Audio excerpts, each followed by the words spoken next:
Hello everyone, welcome back to my channel. The video I have today is physical media favorites.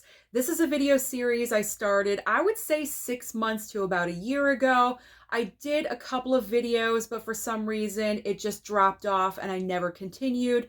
But I would like to change that and incorporate this video series back into the channel on a more regular basis. And the reason why is because I feel like with this video series, I can get more personal with you guys. With a lot of my videos, I'm just spouting off facts and also just what's coming out with what's new for Blue and Weekend Watch. I love doing those videos, but they're not personal. With physical media favorites, you're getting to know me better as a person. I'm opening up to you, and I feel like that's important because you're taking your time out of your day to click on my video. I would think you'd want to get to know me just a little bit on a more personal level. So that's what this is all about. Now, the first topic that I'm choosing to start with the revamp of this series is movies that I was obsessed with when I was younger. Because when I was growing up in the 80s and the early 90s, this was the prime time for action films and also for the horror genre. So many amazing movies from both genres were coming out during that time period. And I'm embarrassed to say that I missed out, like, completely, because I was watching different things. I was watching different movies. And many of you have commented, if you weren't watching action or horror during that time period, what were you watching? Hence the reason for this video. I'm going to show you. I'm going to show you what I was watching. And I'm just going to let you know why they mean something to me, the history of me in a certain film, just getting more personal, more deep, if you will.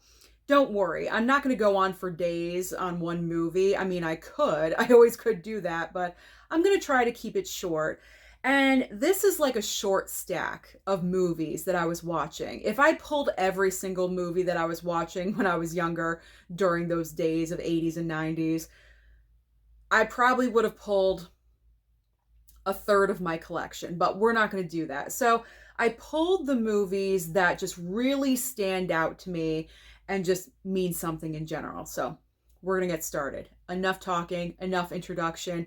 Here we go. Movies I was obsessed with when I was younger. So we are starting off with musicals, okay? Because when I was younger, I was obsessed with musicals. I sang in the school choir. I went on to major in theater in college. Look how that turned out, living in the basement. Anyway, living in the basement, a DoorDash driver. But yes, I did major in theater in college. So singing and theater arts have always been very prominent in my life. So all of these musicals that I'm going to share with you, there's 4 of them. I think just 4 musicals that I was watching when I was younger that just really impacted me and just made me love singing even more. Okay, so this was probably the very first musical that I was ever exposed to, and that's Annie. I was so obsessed with this when I was younger. My mom had the VHS tape for me. I played it on a loop. I cannot even tell you, I cannot express how many times I watched this movie. Tim Curry is in this movie. That was my first exposure to Tim Curry. I've loved him ever since. A lot of you would assume it was Rocky Horror Picture Show. No, it was Annie. In Annie, he's so great. He's one of those, I was gonna say artists, but yeah, he's an artist, but he's one of those actors that is just amazing in absolutely everything. He's a scene stealer, and he is in this movie as well. But this was the version, there's many different versions of Annie, clearly, but this was my Annie. I still have, this is the 4K, by the way, from the Columbia Classics collection, and I still have not watched the 4K. I really need to, because I know when I pop it in, a wave of nostalgia is going to come over me. I'm probably going to sing along with the songs. Like, I was so obsessed. I loved this movie, this musical, still to this day. All of these movies I'm about to show you, I will probably watch and love until the day I die. It's that serious, okay? It's that serious. So Annie, first ever musical that took over my life pretty much. So Annie the musical, there we go. Next up is Willy Wonka. Willy Wonka and the Chocolate Factory. I remember this was during the time period when I had broken my leg. I broke my leg twice when I was younger, back to back when I was 8 and 9 years old. And that's really the story time right here. This is really during the time period where movies became prominent in my life because I was bedbound with a broken leg. I obviously could not go anywhere. So my mom would go to the video rental store and pick up movies for me that she think that I would like. And one of those was Willy Wonka and the Chocolate Factory. And obviously I'd never heard of the movie before. I was younger. I was really, really young. I'd never heard of it. I don't think I was that thrilled at first. But then when she popped it in, it was just like, oh my, a magical land, a magical land, a magical world. Gene Wilder as Willy Wonka is just perfect casting. He's just so good and so amazing. And I wanted to go to the Chocolate Factory. I was hoping it was real somewhere, like I just wanted to go and experience it because it just seemed like so much fun.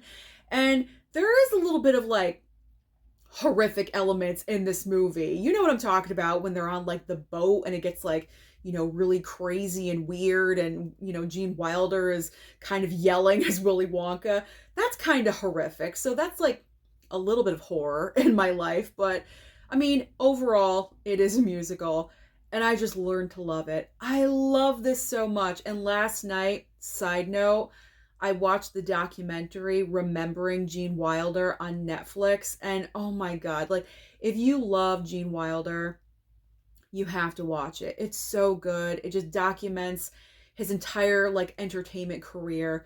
It was such a great documentary. You can also pick it up from Kino Lorber as a Blu-ray, but I just watched it on Netflix. It's an amazing documentary, and I just love him so much in this part. And this is an amazing looking steelbook. This was sent over from overseas. Okay, see the little things right here. You cannot get the steelbook here in America. There we go. So Willy Wonka and the Chocolate Factory. Oh my gosh. I was so in love with it. All right, I'm just going to show off the final two musicals together because one is the original and the other is the sequel. And we're talking Grease and Grease 2. Grease, who was not obsessed with Grease when they were younger? Okay, I think this came out in 1978. So that was 2 years before I was born. I think I started watching this like 88, 89, something like that. I was like 9, 10 years old, around that age group. And oh man, who didn't have a crush on John Travolta? I mean, look at him. He was so handsome.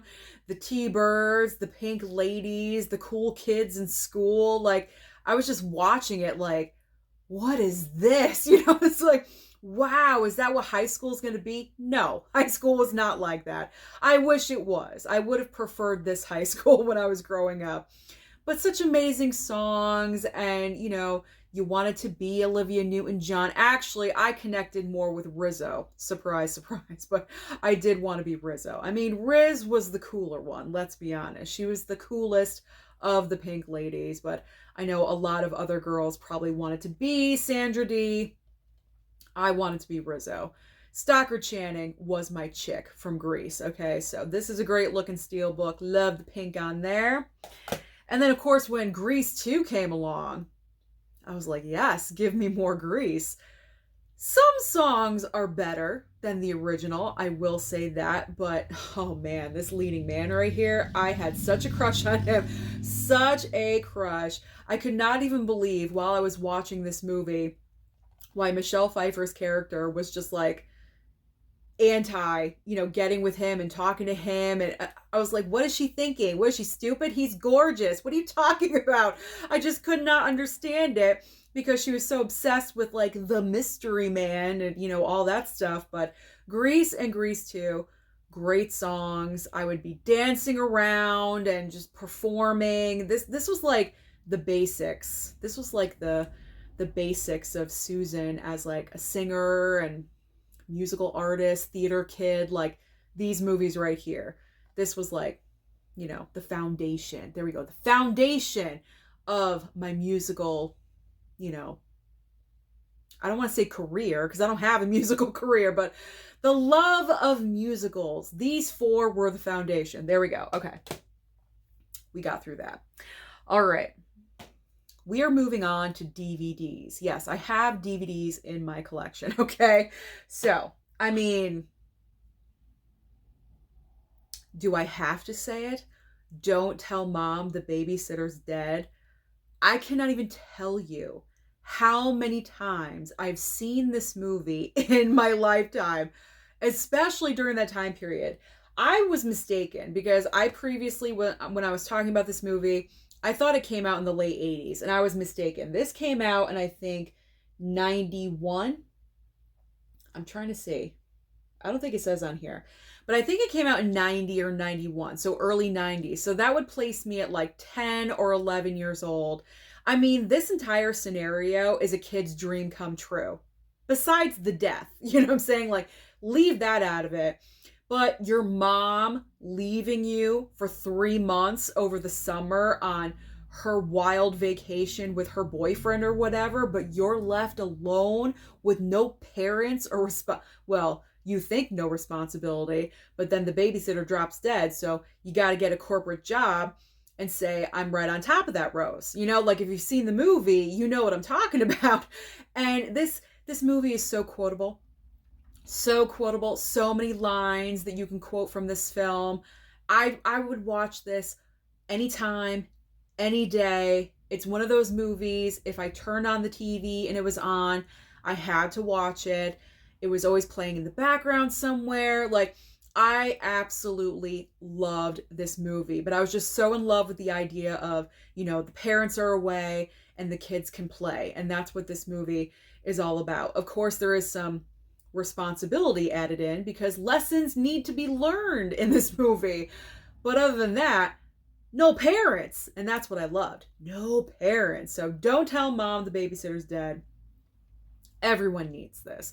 And that's the reason why when the remake, the reboot, whatever it was that came out this past year, when that was announced and I saw the trailer, I was insulted by it because you cannot recreate this. This was like lightning in a bottle. This was magic. 90s magic, okay? You cannot recreate this. And that movie failed. So it proved that this cannot be recreated, okay? Don't Tell Mom is a one of a kind, and I love Christina Applegate. I wanted to mention that. Christina Applegate, like, I wanted to, like, be her. You know, like, she was beautiful, and, you know, I think she was just 17 at the time when she filmed the movie, but she was beautiful and, like, strong. She was, like, a strong female character. You know, like, even though she was only 17, she had to take on all that responsibility. And so that was, like, admirable, you know, instead of just being like, whatever, let my siblings starve, you know. I just really enjoyed her character development, even though I didn't know that's what it was at the time, but now that I'm older, I do. The character development of Christina Applegate, and of course, Kenny in this movie, is just so great. So this movie's, like, perfect. It's perfect to me. I love it. Absolutely love it. All right. So I'm talking about the next two together as well because they share a main star of the movie, and that is Mr. Pauly Shore, okay? Pauly Shore in Son-in-Law and also Encino Man, a couple of other DVDs that I just had to pick up because they are such nostalgia from my childhood. So we're starting with Son-in-Law because this was a film I randomly came across. We had HBO when I was younger. We didn't have a lot of money, but we kind of splurged and we got HBO. This was not when we had, you know, all the different subgenres of HBO. It was one channel of HBO, okay? So I think when I was watching HBO one afternoon, this randomly came on, so I started watching it, and I knew who Pauly Shore was, but I wasn't really into his movies at that time until this occurred, okay? When this came on, I was laughing hysterically. I thought this movie was so funny, and then on top of that, of course, it's a Thanksgiving movie because you have, you know, the girl right here is away at college. She's completely out of her element. She's in California. She's from the Midwest, and out in California, everything was different during that time period. It was like night and day. And of course, at college, that's where she meets Pauly Shore's character, and he has nowhere to go for Thanksgiving. So she brings him home, and chaos ensues. I'll just say that. I love this movie so much. I've been watching it every single Thanksgiving week, because during the week of Thanksgiving, I watch Thanksgiving themed movies. And every single Thanksgiving week since I have discovered this film, I've watched it. Without fail. Without fail. In fact, the reason I picked up this DVD was because I think a couple of years ago, it had been on streaming, but a couple of years ago, I could not find it on streaming anywhere. And it was like the beginning of November, and I panicked. And I'm like, I gotta watch Son-in-Law. So I bought the DVD off of Walmart because I have to watch this every single Thanksgiving. I don't care. It was like $3.96. It was so cheap. It was so cheap to pick up. That's how much I love this movie, and that's how much this movie means to me. So Son-in-Law, there you go. If you haven't seen Son-in-Law, you got to get on it, okay? Like, this movie, Pauly Shore, I think, is the funniest I've ever seen him in this movie. Because with some of his like other films that I have seen, he's more kind of like annoying. But in that movie, he's really funny, but he also brings like the heart element to the film, which I just thought is so endearing. So that's another main reason why I love that movie. So then, of course, we have Encino Man. So when I was exposed to Pauly Shore through Son-in-Law, I don't really know which one came first, Encino Man or Son-in-Law. But because of Son-in-Law, if this one existed prior, then that's the reason why I wanted to watch this, because it was Pauly Shore, so I want to check this one out, or maybe I checked this one out if it came out after, whatever it was. It was because of Pauly Shore and Son-in-Law. So then I, discovered Encino Man, and then this became a part of the regular rotation as well. I will admit, I have not seen this movie in a while. Maybe I'll watch it tonight for nostalgia. I have no idea. But when I was younger, I was constantly watching this movie as well. I did have a little bit of a crush on Brendan Fraser's character, even though, he was a caveman and didn't really speak English, but that didn't matter. That did not matter at all whatsoever. He was gorgeous to look at. He was gorgeous to look at, and that's all I cared about. So Encino Man and Son-in-Law, yes, absolutely loved, adored. I watched them probably 3 times a week or something. Yeah. Like it was bad. It was bad. It was bad. Okay. Now I'm giving you a little bit of Disney. Surprise, surprise. But I have mentioned this on the channel before in previous videos. I cannot do a video like this and not include The Little Mermaid. I always say that The Little Mermaid was the first movie that I ever saw in theaters. And that may or may not be true, but this is the first movie I distinctly remember watching in theaters, because my dad took me, my mom and my grandma went to go and see the next movie, Steel Magnolias. Okay, so these two movies were playing at the, I always call it the box office, but these two movies were playing at the movie theater during the exact same time period. My dad took me to see The Little Mermaid, and I was just enamored. Like, I loved it. I was obsessed. After we saw the movie, we snuck into Steel Magnolias because my mom and my grandma were watching this one. And this is also on my list because this film, oh my gosh, it is so emotional. It tugs on your heartstrings like crazy. But because of the relationships and the mom and the daughter, it just reminds me of me and my mom. It just fulfills everything for me. Comedy, drama. So that's the reason why this is on my list. But I remember sneaking into this with my dad when my mom and my grandma were watching it, because obviously this movie is way longer than this one. So after Little Mermaid got out, we snuck into Steel Magnolias just in time for the scene at the very end. You've seen Steel Magnolias, and I'm pretty sure you have. You know what scene I'm talking about, okay? And that just, I remember that like it was yesterday. Seriously, it just stands out in my mind. So, Steel Magnolias, that's the reason why this is here. And I've just seen this movie so many times. So many times. It never gets boring. It's one of those movies I always can watch. It's entertaining, it's comedy, and it's drama.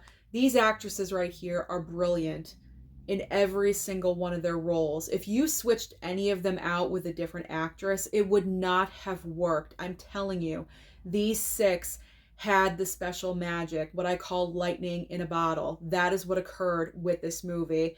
And that's why it's still a great film to this day, and why I had to get the 4K of the film, because it just means so much to me. So that's Steel Magnolias. But let's get back to the Little Mermaid for a second.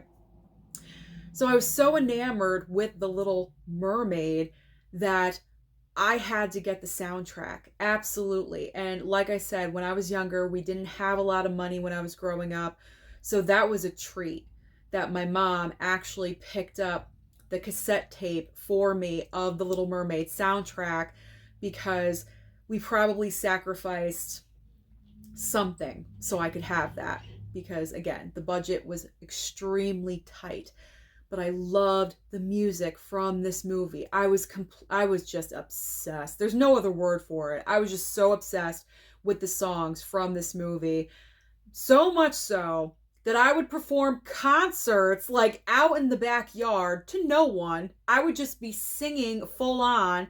Unbeknownst to me, the neighbors like surrounding would just listen to me because I was out there singing to no one. But, not to toot my own horn here, but I can sing pretty well, especially when I was younger. And so it was like I was giving a free concert every single day, and I'm singing the Little Mermaid soundtrack. So that is something that I will also always remember, a part of my younger days, singing the Little Mermaid soundtrack. And I still love watching this movie. I still love this movie to this day. It's one of my top two favorites. It's this and Lion King. I should have pulled Lion King, but I didn't. That's kind of obvious. So, Little Mermaid. All right, let's move on. Let's move on. Move on from Disney. Okay, what's next? Oh, this is a good one. Okay. It's Buffy. Buffy the Vampire Slayer. I went to the theater to see this movie. I forget who I went with.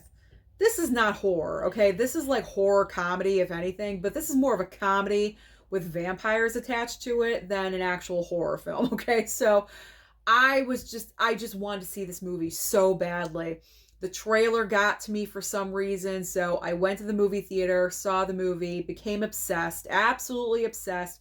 When it became available on VHS, I was like, oh my God, yes, I could watch it all the time. I cannot even, I was memorizing the fight sequence. Okay, I was memorizing the fight sequences. I was like I was copying it like in my room and in the living room, showing off my skills to my parents and their friends. Like, I was pathetic. Okay, like I was really, really pathetic when it came to Buffy the Vampire Slayer. But I just loved the whole concept of this high school girl just having the power to take out vampires. I just thought it was like the coolest thing in the entire world. And I've seen this movie so many. I know I've said this for like every movie, but this one I've seen so many, many times. It's absolutely crazy. Plus Luke Perry, rest his soul, in this movie as well. And that's when 90210, I think, was just starting to like really kick up. And I loved Luke Perry. It was either you were, Dylan or Brandon. And I was totally in love with Dylan. So because of that, Luke Perry being in the movie was just a bonus. I was like, oh, I was totally in love with him. Like, totally, totally in love with him in this film. So Buffy the Vampire Slayer, absolutely. Oh my gosh. I want to watch all of these now. I really do. I want to rewatch all of these movies because I just love them so much. Okay. All right. This one. Okay. That's out of order. So I'm going to I have an order, believe it or not. Okay. We're going to talk about these two together because they share a star, and that is Nicolas Cage. The love of the Cage. Some people have asked me, where did my love of Nicolas Cage start? Okay. And I feel like it started with Moonstruck, because I feel like Moonstruck is the first movie that I saw starring Nicolas Cage. This movie came out in 1987, so I was 7 years old. And the reason why I was even exposed to this movie when I was so young was because I think my mom was watching it. My mom loves Cher, okay?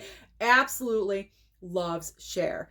And I've talked about Moonstruck multiple times here on this channel. The Italian culture, the Italian ways, that's what we are. We are Italian. So the accuracy of that in this movie is dead on accurate. It's like, it's spot on. Spot on. So that's one of the main reasons why we love this movie so much. So I think I remember watching this with my mom, and I remember seeing Nicolas Cage, but I didn't know who he was at the time. But I remember seeing him in the movie in his very first scene when he's in the basement baking. Ooh, thunder and lightning's coming. Did you hear that? He's in the basement baking the bread. Cher goes downstairs to invite him to the wedding. I was like, who's this? He was so hot. But I was like 8. But I remember thinking, wow, he's really cute. You know? But that was my first time ever seeing Nicolas Cage. And ever since then, he just has my heart. He just does. The weirdness, the wackiness, the brilliancy, like everything about Nicolas Cage. But that is like my first Nicolas Cage like experience and love that I distinctly remember. It is from Moonstruck. So Moonstruck is just, and I've been watching it ever since. And I usually watch this film during the holidays because it's not directly a Christmas movie, but it does take place during the holiday season. So it's a great watch during Christmas time. So try watching it during that time period. It's nice and cozy. There's a few scenes like when Cher brings home her brand new outfit and she's, sitting by the fire. It gives the ambiance, you know what I'm saying? So I like Moonstruck during the holidays. And then we have Raising Arizona, another Nicolas Cage movie with Holly Hunter. And the reason why this movie is important to me is because I remember my parents watching this movie, and I don't think they let me watch this one. For some reason, is it rated R? No, it's PG-13. But when this came out, when did this come out? I can't remember, but I was probably too young to be watching this one. But I was kind of a sneak. So like when my parents would be watching movies, I'd be like around the corner like this, like laying on the floor. This is how like pathetic I was sometimes to watch something. Laying on the floor, just like peering around the corner, and like watching the movie. I didn't think that they thought I was there, but I think they knew. I think my mom knew that I was there, but my dad didn't know. So this was one of those movies that my parents were watching, but I was never allowed to watch until I was older. But again, another Nicolas Cage title that is just so like distinct in my brain. And then once I got to watch it, parent permission, I was like always constantly watching it. However, it's been a while since I've seen this one as well. This needs a 4K. What studio is this? Figures. It's 20th Century Fox. That's probably the reason why you'll never get one. But this needs a 4K. Absolutely. Because this is a great kind of underrated comedy. Does anyone talk about Raising Arizona? I don't think so, but they need to because it's great. So that's the start of the Nicolas Cage love and obsession. All right. And you know what? I can actually continue that with The Angels Are Bowling. Did you hear the thunder? Did you hear the thunder? We have Fast Times at Ridgemont High. Nicolas Cage, this was his very first role. He's in this movie for like 5 seconds. He's one of the character Brad, one of his friends working in the burger joint or whatever. But he's in a scene for like a split second. He has no lines, no dialogue, no nothing. But he's also in this movie as well. But once I discovered Fast Times at Ridgemont High, when I was older, because there are a few scenes in this movie, there's nudity and it's more adult content in this film, abortion and, things like that. I watched when I was older. But once I discovered Fast Times at Ridgemont High, I was always watching it. I didn't have a lot of friends. I'll be honest. I didn't have a lot of friends. I think it's downpouring rain. I think it is. I didn't have a lot of friends. And so kind of like watching movies with such an ensemble cast was really cool to me. Like having like, so it's like they were all friends, but not for some reason. And I was just like interested in that. I don't know. Does that make any sense? Probably not. But I just became enamored with, I'm scared. I just became enamored with Fast Times at Ridgemont High. I just thought it was such a good movie, and I had no idea at the time, like, all the stars in this movie were gonna grow and become the celebrities that they are today, which is just so unbelievable. So Fast Times at Ridgemont High, always a piece of my heart. Always a piece of my heart. Okay, so now I'm gonna show 3 movies at the same time because you guys know that I love and adore John Hughes films, okay? Anything from John Hughes, I'm obsessed with. I absolutely love and I adore. And out of all the movies that I watched during that time period in the 80s and 90s, I believe these 3 films were probably the ones I watched the most, okay? We've got Breakfast Club, we got 16 Candles, and finally, Pretty in Pink. I love all of these movies so much. I was not the popular girl at all whatsoever. And so I kind of identified with Molly Ringwald's character in, what was it, Pretty in Pink. Not that she wasn't, she was popular in her own group, but as far, which was the case for me. I was popular with like the drama kids and the nerds and things like, you know, the drama nerds and all that, the, you know, the singing kids and, you know, the choir kids and all that. But in high school in general, no one knew who I was, you know what I'm saying? So I kind of identified with Molly Ringwald in Pretty in Pink. And let's be honest, Andrew McCarthy, I thought he was so cute. I was completely dead on in love with Andrew McCarthy. Like, he was one of my main crushes growing up. One of my main crushes. I just thought he was just so gorgeous and so cute. I'm like, does he really exist out there? I don't know. I just thought he was absolutely incredible. So, Pretty in Pink. I mean, I think the first John Hughes movie that I ever saw was The Breakfast Club. And that was when my mom was renting movies for me when I had my leg broken. So this was one of the VHSs that she brought home.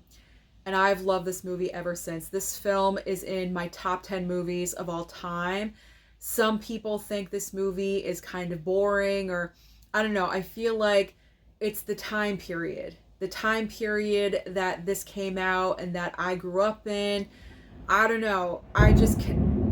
Whoa! That's a strike. Someone got a strike up there. That's crazy. We haven't had a rainstorm like this in a really long time. But anyway, back to Breakfast Club. So during this time period, I think you had to, you know, exist during this time period to really relate to The Breakfast Club. I think nowadays, like, you know, modern day kids, I'm not really sure if they would connect as much to this movie. But the reason why this movie means so much to me is because it enlightened me to different lifestyles that kids lived back in the day. And I've mentioned this before because I was very fortunate. My parents loved me. There was never abuse in my home. No one ever hit anyone. You know, there was no drugs or alcohol or anything like that. I had a great childhood, and I'm so very fortunate and lucky. But watching this movie enlightened me to the fact that not every kid has the great childhood that I was experiencing. So listening to the characters and their stories and what they were talking about really opened up my mind to, wow, this is how other kids live, because I had no idea. I thought every kid lived like I did, you know, and that's not the case. That's not true. Sometimes kids would go to school and put on a happy face and they wouldn't want to go home at the end of the day because of certain situations. So Breakfast Club definitely impacted me, enlightened me. And also it's such a great ensemble, and how every single kid or type of kid was represented at the time. And I just love it. This is my number one favorite John Hughes movie. Absolutely my number one favorite. Number one. And I talked about Pretty in Pink. So now let's just quickly address 16 Candles. My pile's falling over. So 16 Candles. I just enjoy this one. It's just fun. There's no deep reason as to why I enjoy 16 Candles. To be honest, a main reason is because of Molly Ringwald's crush in the movie, the character of Jake Ryan. Again, gorgeous. Okay, absolutely gorgeous. I think this kid made like 2 or 3 movies and that was it. He left acting completely. He did 16, there he is right there, right there. This kid right here. Or he's older now, obviously, but he did 16 Candles. He was in Mermaids with Winona Ryder and Cher. And I think that's it. Like, that's all he did. And then he, like, left acting completely. But again, I was just completely in love with him. He was so gorgeous at the time. I was like, oh my God, like, dream guy. Because his character in the movie just wanted a chill girlfriend. He didn't want to party all the time. He wanted a real grounded relationship. And I'm like, that's what I want. That's what I'm looking for. You know, everything that I want. And I just completely fell in love with him because of that. So that's the reason why I loved and I was so obsessed with 16 Candles. So the 3 John Hughes movies I cannot live without. All right. So now we are connecting Andrew McCarthy from Pretty in Pink to Mannequin. Oh my gosh. When this movie came out, I was so excited because I just wanted to watch something besides Pretty in Pink with Andrew McCarthy. There was Weekend at Bernie's, but I just wasn't really overly obsessed with Weekend at Bernie's. Like when Mannequin came out, it was another romance story. I was a sucker for romance back in the day. I'm not really so much anymore. As I get older, that's a whole different story. But when I was younger, I was just so optimistic about love and, you know, romance and everything. Now I'm just old and jaded. But when I was younger, love and romance, I was like, oh my gosh, it's so great. It's going to happen to me. I know it. So this movie, you have Andrew McCarthy who falls in love with Kim Cattrall's character, who's a mannequin, and she occasionally comes to life in this department store. I mean, it's total fantasy, love, romance, Andrew McCarthy. Everything about this just sold me because I just wanted to see movies that were, you know, just completely out there and different. And that's what this movie is. Completely out there and different. So I loved Mannequin as well. And that VHS tape got wore out. I know it got wore out completely. All right. 2 movies left. I know we're running a little long, but you know, the thunder got distracting and all that stuff. All right. The Last Unicorn. The Last Unicorn. I was so obsessed with unicorns when I was younger. Oh my God. I had figurines. I had stuffed animals. Like, I loved unicorns. And I think my mom was the one that introduced me to The Last Unicorn. I forget how. Was it on VHS or was it on regular TV? I'm not really sure. But she's the one who introduced me to The Last Unicorn. And that was it. That's all it took. This story is just so good. It was just so good. And my obsession with unicorns just enhanced the entire experience of The Last Unicorn. And can I just tell you, I'm so excited that this movie is getting a 4K upgrade from the factory. I cannot wait to pick that up. I'm not sure. I'll probably go with the Steelbook. I probably will go with the Steelbook for this one, but Last Unicorn. This is my, you know, selective animation, you know, with Little Mermaid and Last Unicorn. These are nostalgia. These mean a lot to me. So I could watch Last Unicorn anytime, any day, pop it in, and I'm there. All right. The final movie I'm going to talk about, it really needs no explanation. It is Terminator 2, Judgment Day. Now, I did mention at the beginning of the video, I didn't really watch a lot of action movies, but the one action movie that I did watch many, many times over This came out in 1992, so I was 12 years old when this came out in theaters. I don't think I saw it at the theater, which is a shame, but when it came out on physical media, I watched it over and over and over and over again. I just absolutely loved it. And the reason why I still love it to this day, it is still the best action movie of all time. Arnold is absolutely incredible in the role.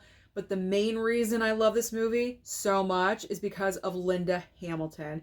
Linda Hamilton as Sarah Connor in this film, the transformation that she made from the first film to the second film, she is a badass. I looked up to her as a woman in this movie. I was like, that's what I want to be. I said, that's who I want to be. I want to be strong like her. That didn't really work out so well. I'm strong, I think, mentally. I'm not so strong physically. But, I mean, she was absolutely incredible. She was a role model for me. Absolutely. And that's the reason why I love this movie so much. Yes, the action is fantastic. And, you know, Arnold's incredible and Edward Furlong. Like, all these elements of this movie that, you know, just make it one of the best movies of all time. Let's be honest. But Linda Hamilton was the center of this movie for me. I just thought she was so incredible, and every time I watched it I was like, wow, look at her go. Like, I was like 13 watching this, okay, and I was just like mesmerized by Linda Hamilton. I thought she was absolutely incredible and amazing, and yeah, she was a role model for me. So T2 makes the list of movies I obsessed over when I was younger. So that is it, guys. Those, as I said, a fraction of the movies, but that's a good chunk of films that I just watched on a loop over and over again when I was younger. So now you have some kind of insight as to what I was watching in the 80s and the early 90s. So comment down below and let me know what movies you obsessively watched when you were younger. Don't forget to like and subscribe before you leave, and I'll see you next time.